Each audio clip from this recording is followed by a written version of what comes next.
There is only one thing making that paper bill in your wallet or the numbers flashing on your banking app worth anything. It is a massive collective hypnosis. Whether you are in Chicago watching the Federal Reserve's next move or in Sydney checking your retirement balance, the US dollar is the absolute hand behind your financial reality. If you were to gather every physical dollar bill in circulation across the globe and stack them in one place, they would look tiny compared to the massive cargo ships crossing the seas. Yet, the shockwaves they create can shake entire continents. So, how did a simple trade tool used by a small colony end up holding the entire world in its palm?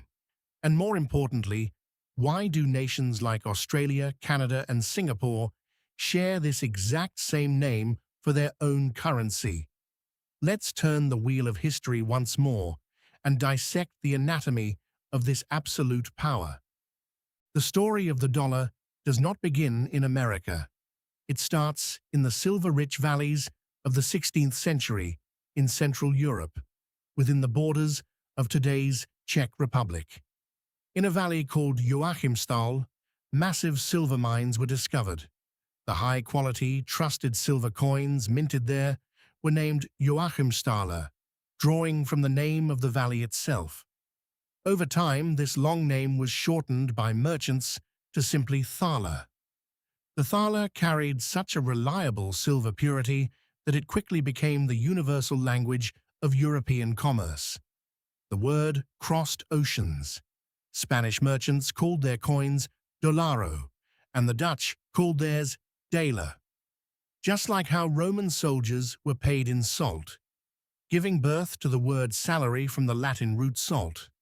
The origins of words chart the course of history. When the United States declared independence in 1776, the founders wanted to completely erase the colonial legacy of the British pound. They chose the ancient European word that everyday people already trusted.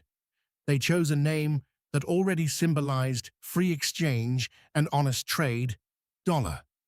The dollar remained a relatively local currency until the 20th century, when two catastrophic world wars tore the global order apart.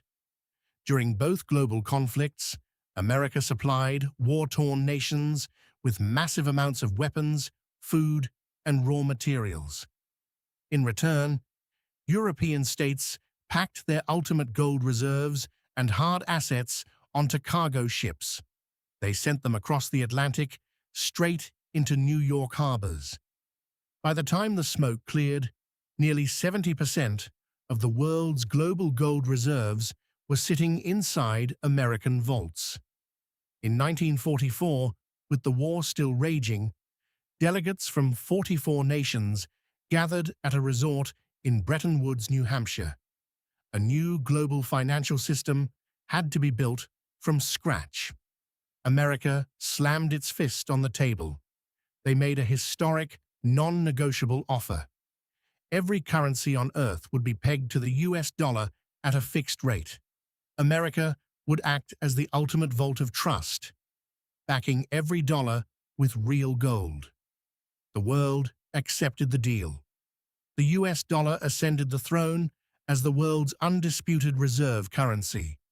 For the first time in history, financial value was not born within local borders. It was dictated at a global table. But this artificial paradise did not last forever. In the following decades, Washington began printing money uncontrollably to fund foreign wars and exploding domestic budgets. Inevitably, a massive crisis of confidence hit the global stage. When foreign governments realized the backing behind their paper notes was turning into hollow promises, they panicked. European nations loaded their dollar reserves onto ships and sent them back to New York. They demanded their physical gold back. Under the threat of systemic collapse, President Richard Nixon walked in front of television cameras in August 1971. With a single announcement, he unilaterally tore up the contract. He decoupled the dollar from gold. This historic move sent a massive financial shock running through the global economy. Overnight, the dollar was stripped of its tangible anchor. It was now backed by nothing but a government promise and military might. Money had officially transformed into a pure game of collective belief, opening the gates to the modern era of fiat money. To win this high-stakes gamble, America made a brilliant strategic move by striking a deal with OPEC. They decreed that all global oil trade must be conducted exclusively in US dollars. Suddenly, any nation wanting to power its factories or run its cars had to buy US dollars first. The dollar had broken its old chains, but it had successfully bound itself to the world's thirst for energy. This brings us to a puzzling question. Why are there so many different dollars floating around the world? Why do we see the Australian dollar, the Canadian dollar, or the Singapore dollar? The first reason is a dramatic transition of sovereignty. Look at Australia in February 1966. For decades, the nation had operated under the shadow of the British Empire, using the complex Australian pound. In a single, historic move of decimalisation, Australia completely severed its monetary ties with London. They did not just change the coins, they chose a new identity. By choosing the name dollar, Australia bypassed the old colonial legacy and instantly aligned itself with the modern, rising financial architecture of the new world. It was a psychological shield and a brand of stability. Telling the global stage that your currency is a dollar sends an immediate signal to foreign investors. It whispers that you are part of an open, transparent, and highly convertible financial system. Yet, sharing a name does not mean sharing the same value. This is where the golden rule of financial literacy comes into play. The shifting value of a nation's currency is not dictated by local transactions. It is discovered in real time across global foreign exchange markets, trading over $6 trillion every single day. It is a continuous tug-of-war decided in the financial hubs of London and New York, driven by three core forces. The first is interest rates. Money has a price, and that price is interest. When the US Federal Reserve aggressively hikes rates, global capital rushes into safe US bonds to harvest higher returns. As dollars flow back home, the global supply tightens and the greenback strengthens against every other currency on Earth, including the Australian dollar.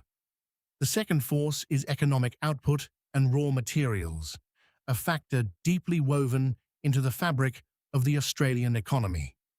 In global markets, the Australian dollar is structurally classified as a commodity currency. Australia is a global titan in exporting iron ore, coal, and liquefied natural gas. When global industrial manufacturing surges, international buyers line up to purchase these raw materials. To do so, they must flood the market with demand for Australian dollars, driving its value up. Conversely, when a global shock hits, just like during the financial crisis of 2008 or the pandemic panic of 2020, commodity demand drops. The Australian dollar weakens sharply, reacting like a thermometer to the world's economic health. The third force is risk appetite and the ultimate safe haven effect. Whenever geopolitical tensions rise or a global crisis erupts, investors panic and flee from riskier emerging markets. They instinctively run back to the ultimate financial bunker, the US dollar, backed by the world's largest economy and a massive military apparatus. Today, the global financial landscape is packed with unprecedented amounts of fiat money, and accelerating geopolitical shifts have pulled currency markets right into the eye of the storm. Trade wars, sudden tariff implementations, and unpredictable economic policies keep the global markets on edge. America's fierce determination to protect this financial dominance is facing an active, quiet challenge from an emerging alternative economic bloc led by nations like China and Russia. This turning tide makes the future of money a diplomatic and financial battlefield of de-dollarization. While no one can predict exact price movements, the core metric governing this war of value will remain entirely psychological. This is not financial advice, but a lesson in macro reality. In the midst of this massive financial tide, the ultimate shield is not just holding a specific currency, it is building financial literacy, saving your most valuable asset, time, and understanding how to create value on a global scale. To look at the big picture, the history of money is simply a mirror reflecting humanity's faith in power and stability. It is a summary of our collective subconscious. The US dollar sits at the apex of the global financial pyramid because global trade, energy, and debt are intentionally engineered around it. Meanwhile, nations like Australia navigate this system by anchoring their own dollars to massive tangible resources and robust institutional frameworks. True financial literacy begins when you realize the money in your pocket is not just a tool for daily expenses. It is a pawn on a global chessboard. The economic machine is a highly sensitive scale with countless moving parts, and economy is ultimately a science of human psychology. In our next episode, we will look back at the ultimate anchor that the dollar left behind. We will dissect the timeless power of physical gold and how the world's oldest safe haven is preparing for the ultimate financial reset. Make sure to subscribe and hit the notification bell so you do not miss the next class. Until then, let your financial intelligence be your guide.